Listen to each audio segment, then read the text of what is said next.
नमस्ते विद्यार्थी मित्रों, आज हम कक्षा 10 का संचयन भाग 2 का तीसरा पाठ टोपी शुक्ला का दूसरा भाग हम पढ़ेंगे। तो मित्रों, इससे पहले हमने जो पहला भाग पढ़ा इसमें इफन और टोपी दोनों का परिचय हमने देखा है। इफन के जो परिवार है मुस्लिम परिवार है और टोपी का परिवार है वो ब्राह्मण परिवार है। तो टोपी की बात की गई है कि टोपी की दादी माँ से उसे विशेष लगाव था। घर में उसके अब्बू, अम्मा, बाजी, बहन सब थे और सबके बारे में बताया कि वो कभी ना कभी वो उसे परेशान करते हैं। तो ये दूसरा भाग में हम आगे पढ़ते हैं कि बाद में दादी माँ से क्यों लगाव है।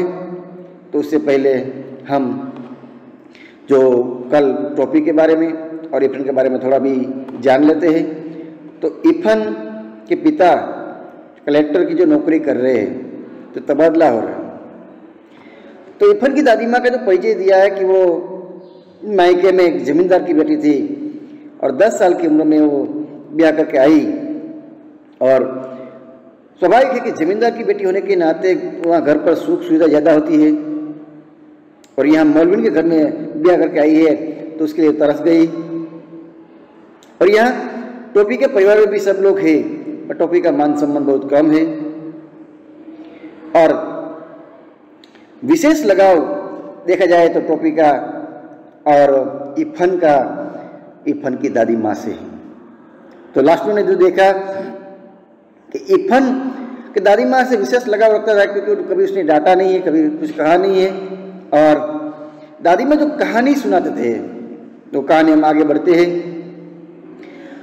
तो उस समय दादी माँ जो एक राजा परियो ऐसी कहानी सुनाते थे, उसकी पूर्वी भाषा थी, उसने अपने मायके की भाषा जीवन भर बोलती रही और ससुराल की भाषा उसने नहीं अपनाई क्योंकि ससुराल में उसे साथ देने वाले एक ही तो थी ये भाषा, बाकी सब पराये थे।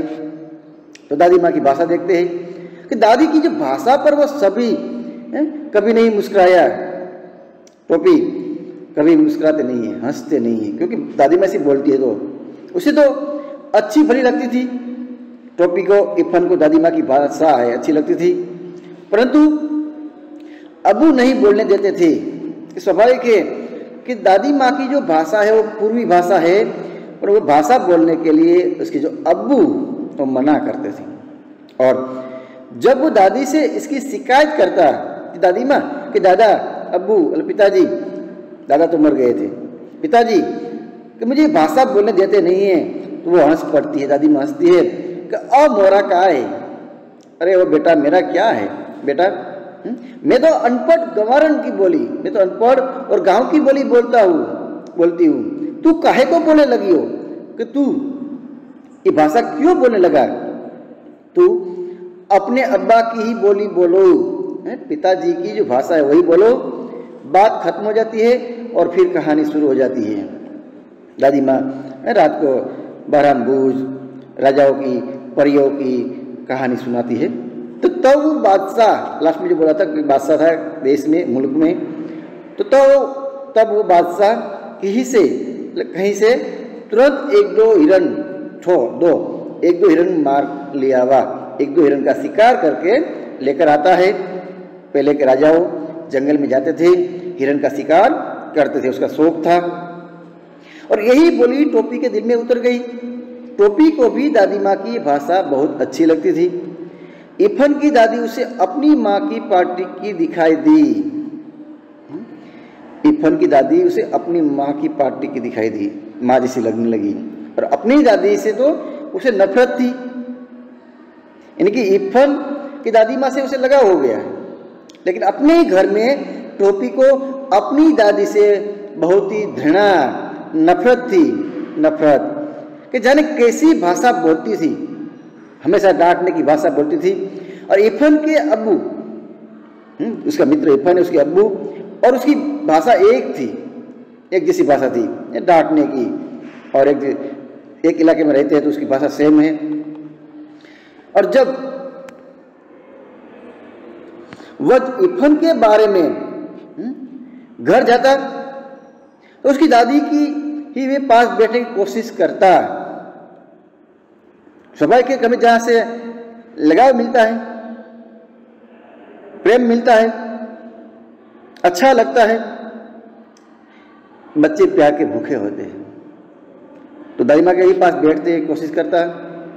और इफन की अम्मी और बाजी से वो बातचीत करने की कभी कोशिश ही ना करता। नहीं, दूसरे भी इफन के परिवार में जो उसकी बड़ी बहन, अम्मी, मम्मी सब है, लेकिन वो किसी से बात नहीं करते, कोशिश प्रयत्न भी नहीं करता। वे दोनों अलबत्ता उसकी बोली पर हंसने के लिए उसे छेड़ती।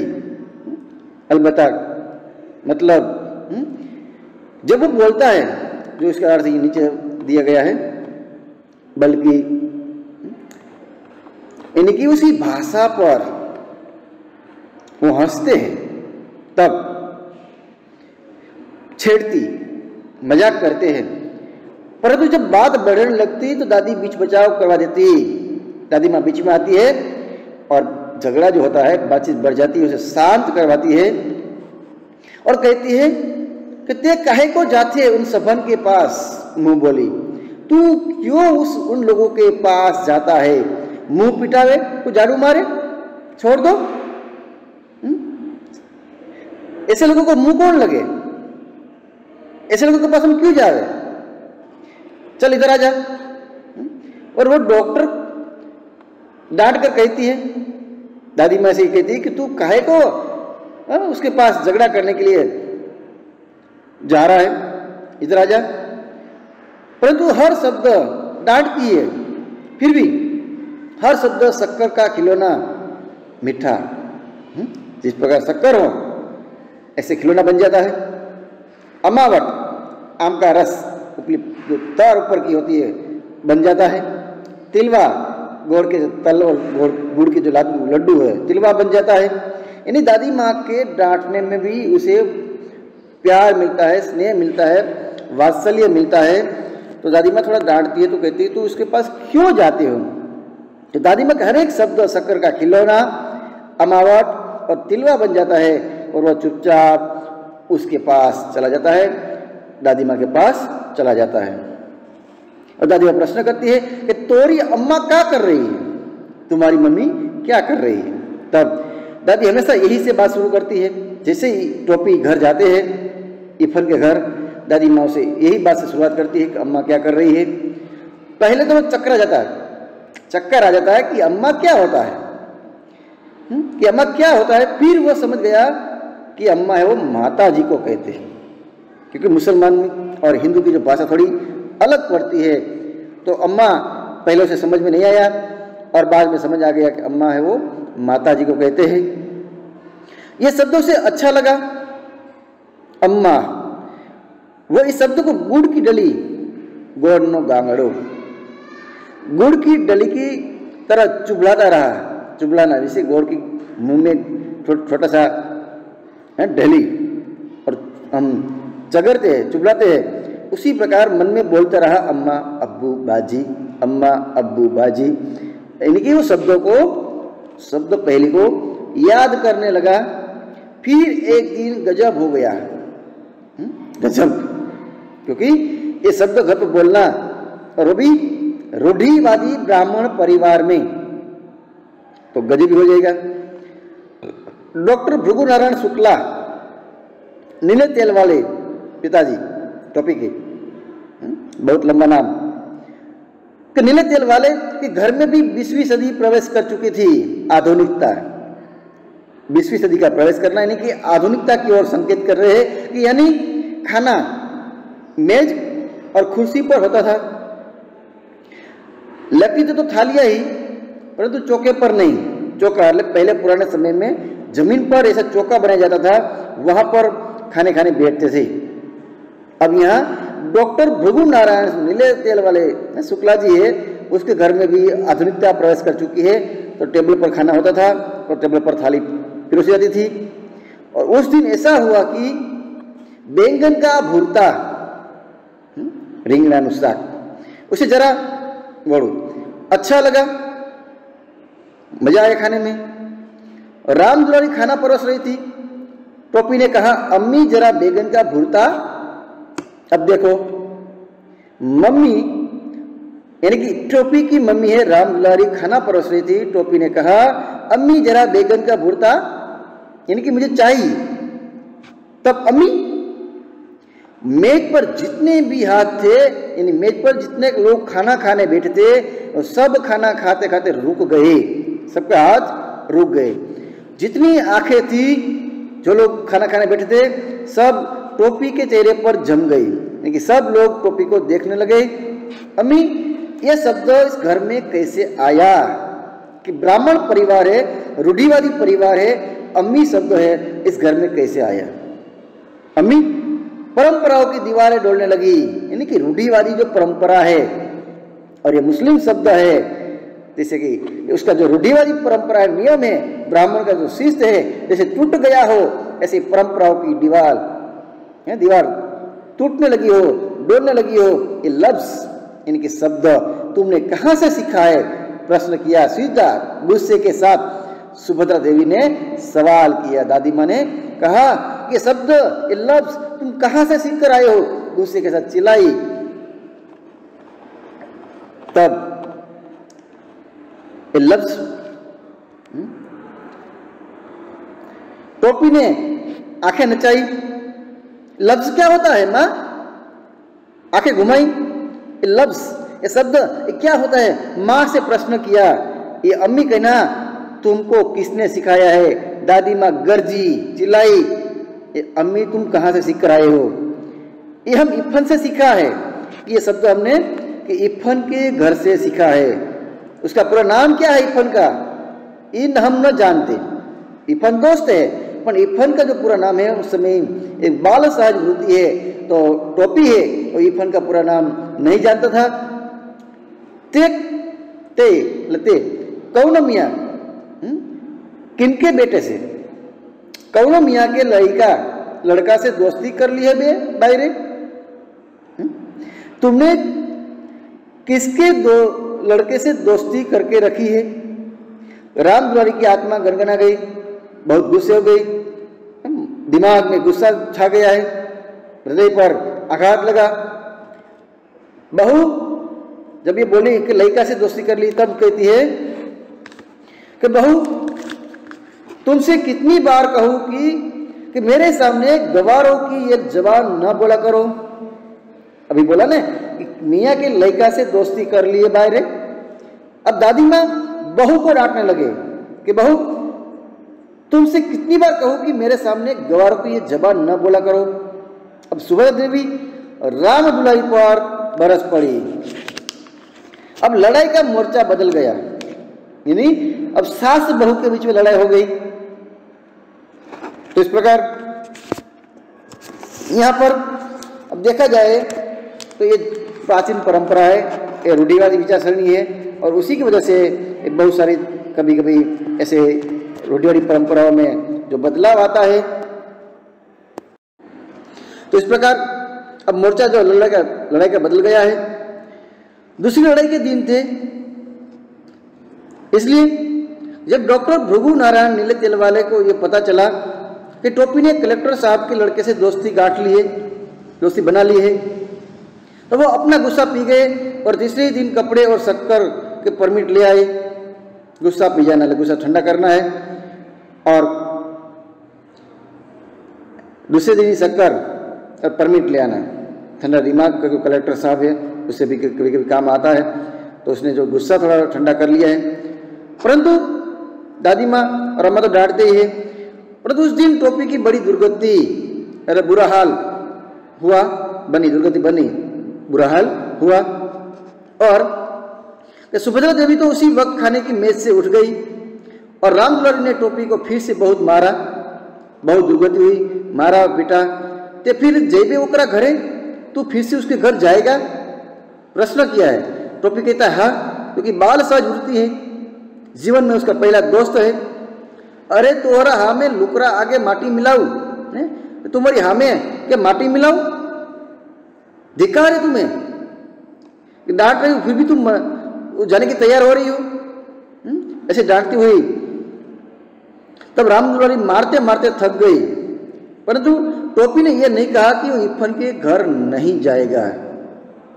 उस समय रामदुलारी है वो बहुत मारती है, थक गई, और फिर भी एक बच्चा है, एक बात सहज होती है, उसका मित्र है और मित्र के घर खेलने जाने में मना नहीं कर सका। इरफान के घर नहीं जाने का मना कर दिया, तब नहीं माने। तब मुन्नी बाबू और भैरव उसकी कुटाई का तमाशा देखते रहे, पिटाई का तमाशा, हादसा देखते रहे। मुन्नी बाबू बड़ा भाई है, भैरव छोटा है। हम एक दिन एक और रहीम कबाब की दुकान पर कबाबू खाते देखा रहा। मुन्नी बाबू ने टुकड़ा लगाया आग में घी डालना, कि हमने एक दिन ऐसे देखा था, ये टोपी है वो कबाब की मांस की दुकान पर वो कबाब खा रहा था। कबाब क्योंकि ब्राह्मण परिवार है और ब्राह्मण में इस प्रकार की जो बात होती है बहुत ही घृणा होती है। राम राम राम, और रामदुलारी घृणा के 2 कदम पीछे हट गई। अरे ब्राह्मण होकर तुम मांस खा रहा था, कबाब खा रहा था, क्योंकि ब्राह्मण परिवार में उसे अलग रहते हैं। तब टोपी मुनि की तरफ देखने लगा, क्या करे। असल में बात उल्टी थी कि मुनि बाबू खा रहा था और टोपी ने देखा था। टोपी उसी को देखता रहा, क्योंकि असलियत यह थी कि टोपी ने मुन्नी बाबू को कबाब खाते देख लिया था और मुन्नी बाबू ने उसे एक इक्कन्नी, उस समय का जो पैसा है इक्कन्नी, रिश्वत की दी थी। रिश्वत यानी कि मुंह बंद रखने का, किसी को कहना नहीं है, और ये मालूम था, परंतु वह चुगलखोर नहीं था, चाड़ी खाना। उसने अब तक मुन्नी बाबू की कोई बात इरफान के सिवा किसी को नहीं बताई थी, यानी उसे चाड़ी चुगली करना आता नहीं था, इसलिए मुन्नी बाबू की जो बात है अब तक किसी को बताई नहीं थी। तू हमें कबाब खाते देख रही हो, तो मैं कबाब खा रहा था, तू मुझे देख रहा था, ना देखा वो दिन, नहीं देखा था उस दिन। तब मुन्नी बाबू ने ऐसा कहा, अब क्योंकि कोई सबूत तो है नहीं, बेचारे एक तो बुरा हाल हो रहा है और ऊपर से ये आरोप लगा रहे हैं, इसलिए वास्तव में जो उसका बुरा हाल हो रहा है, तो तुमने उसी दिन क्यों नहीं बताया। सुभद्रा देवी ने सवाल किया। दादी माँ फिर से गरजी, तो तू उस दिन मुझे क्यों नहीं बता रहे हो, ये झूठा है दादी। टोपी ने कहा कि मुन्नी बाबू बहुत झूठ बोल रहा है, लेकिन अब उसकी जो कोई सुनने वाले कोई है नहीं। तो उस दिन टोपी बहुत उदास रहा, पिटाई हो गई। वह अभी इतना बड़ा नहीं हुआ था कि झूठ और सच के किस्से में पटता, और सच्ची बात तो यह है कि वो इतना बड़ा कभी नहीं हो सका है, क्योंकि कि जीवन में जो छोटा है वो हमेशा छोटा ही रहता है। इसलिए कि सच और झूठ के बारे में उसे पता नहीं चला, और हकीकत में जिसमें घर में किसी का साथ सहकार नहीं मिलता है वो हमेशा छोटा ही रहता है, कभी बड़ा नहीं हो सका। उस दिन तो वो इतना पिट गया था, उसका सारा बदन शरीर दुख रहा था, और बस लगातार एक ही बात सोचता रहा कि अगर एक दिन के वास्ते वह मुन्नी बाबू से बड़ा हो जाता है, लेकिन कुदरत है ये कभी नहीं होगा।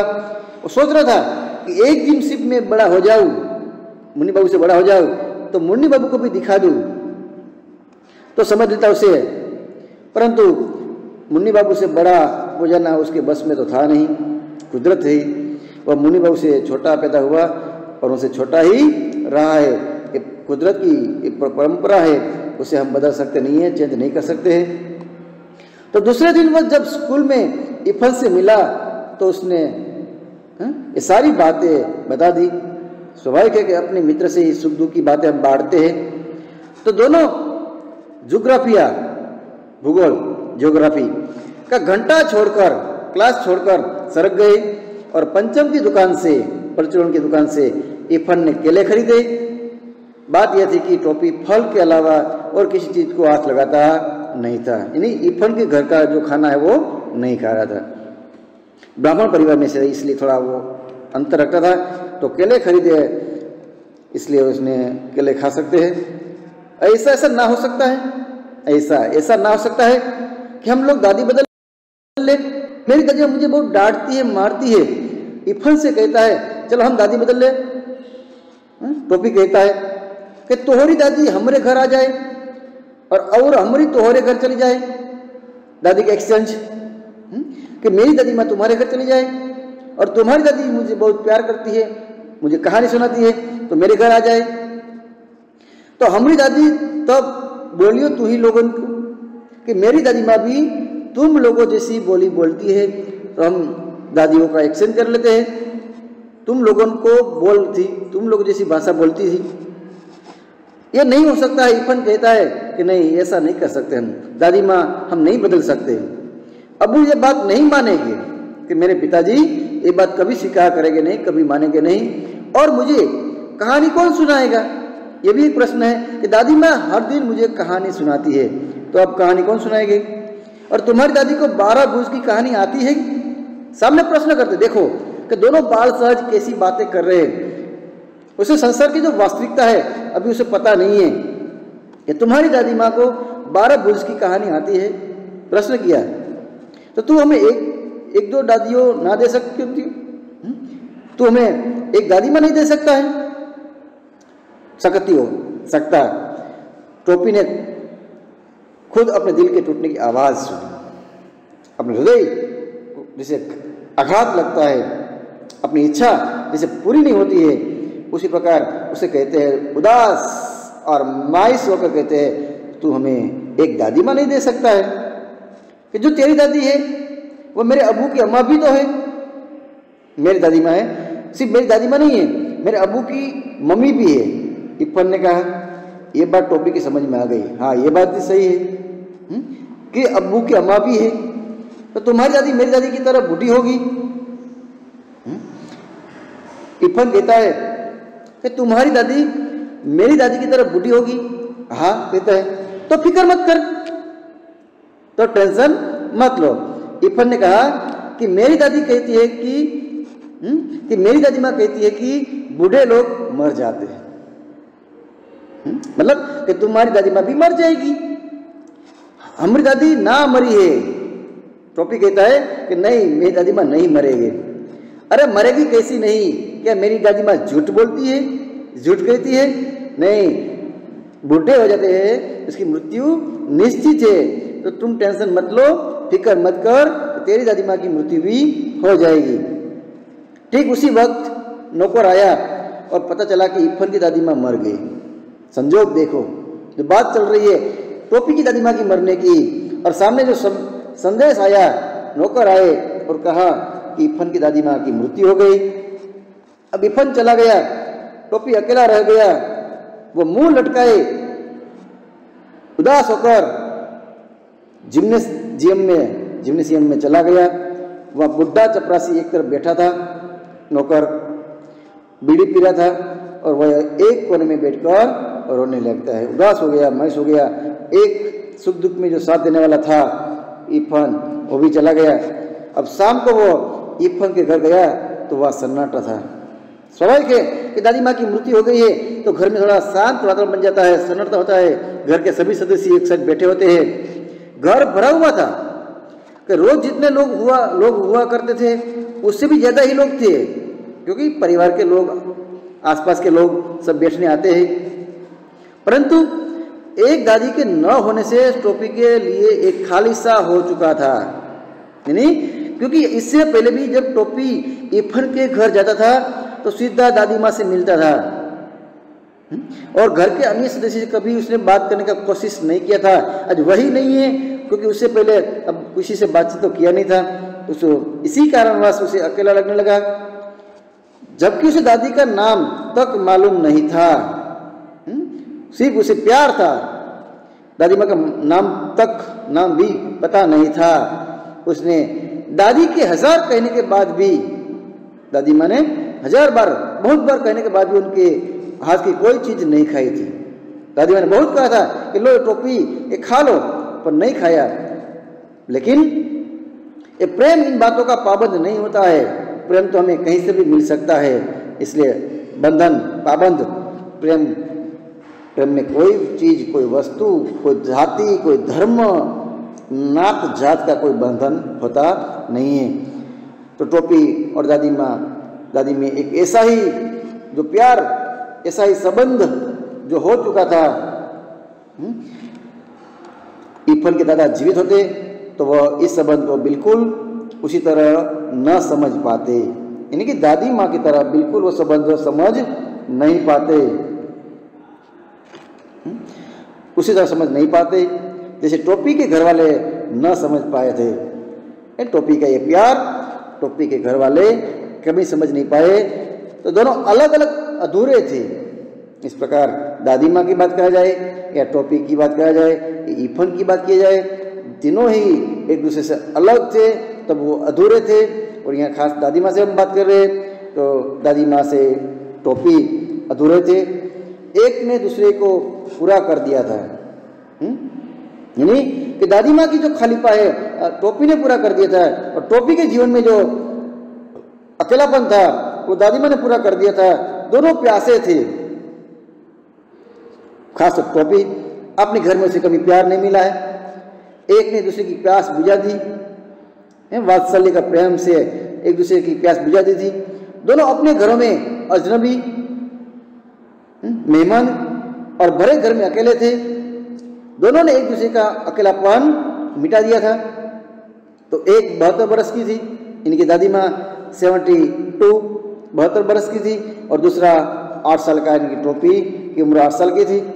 तो दोनों के बीच में ऐसा अटूट प्रेम हो गया था, दोनों ने एक दूसरे का अकेलापन मिटाया, दोनों ने एक दूसरे की प्यार की जो प्यास है वो बुझाई।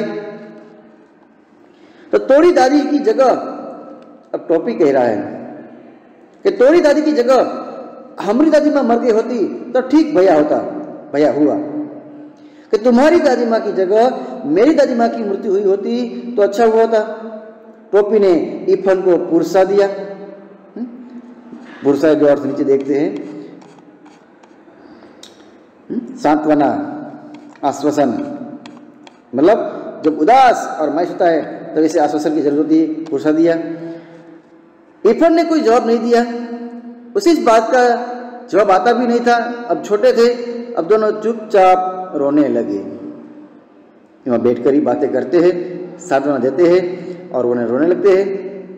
उसके बाद की जो तीसरी घटना है कि टोपी ने 10 अक्टूबर सन 45 को कसम खाई कि अब वो किसी ऐसे लड़के से दोस्ती नहीं करेगा कि जिसका बाप ऐसी नौकरी करता हो जिसमें बदली होती रहती है। इफन एक कलेक्टर का बेटा था और उसकी बदली हो गई, अब वो बेचारा अकेला हो गया है।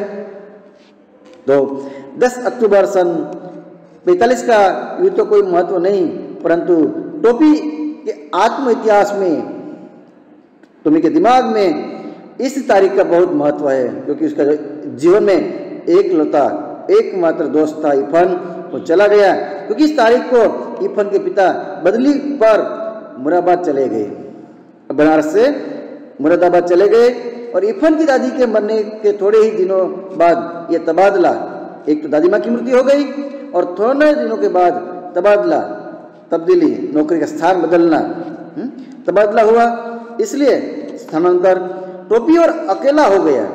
क्योंकि दूसरे कलेक्टर ठाकुर हरिनाम सिंह उसी हवेली में, सरकारी बंगला वो खाली करना पड़ता है, कच्ची हवेली वो खाली करनी पड़ती है। तो दूसरा जो कलेक्टर आया ठाकुर हरिनाम सिंह के 3 लड़कों में से कोई लड़का उसका दोस्त बन सका नहीं। उसके पीछे का कारण भी है। तो 3 लड़का इसमें उसके बारे में बताता है कि डब्बू बहुत छोटा था, ठाकुर हरिनाम सिंह के बेटे का नाम डब्बू, बिल्लू और गुड्डू, नाम भी अजीब से है।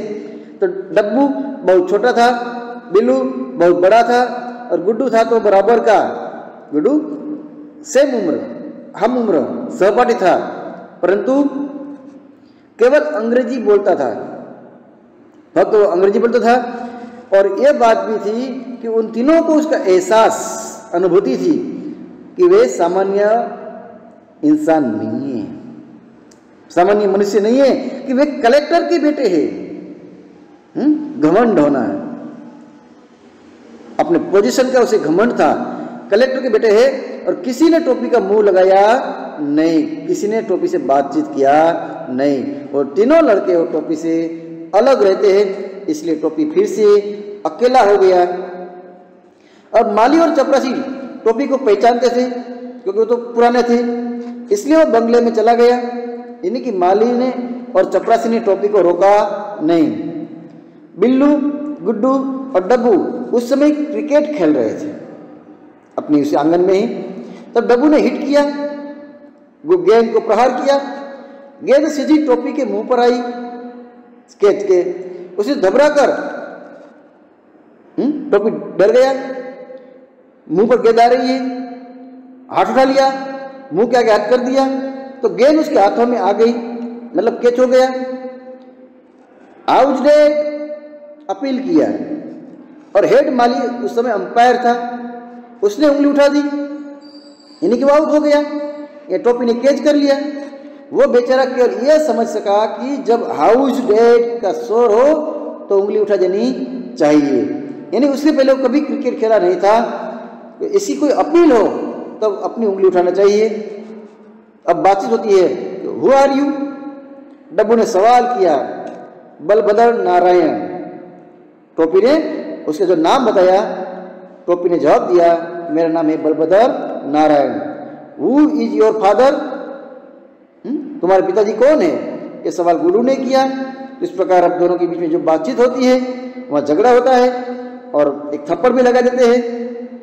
तो उसके आगे का जो थोड़ा परिचय है वो हम तीसरे भाग में पढ़ेंगे। तो यहाँ पर दूसरा भाग हम पूरा करते हैं और अब तक के जो क्वेश्चन आंसर आता है वो आपको फेसबुक में लिखते रहना है। तो अभी यहाँ दूसरा भाग हम पूरा करते हैं। दोनों भाग व्यवस्थित आपको वीडियो में देख लेना है, ध्यान से पढ़ना है। अस्तु।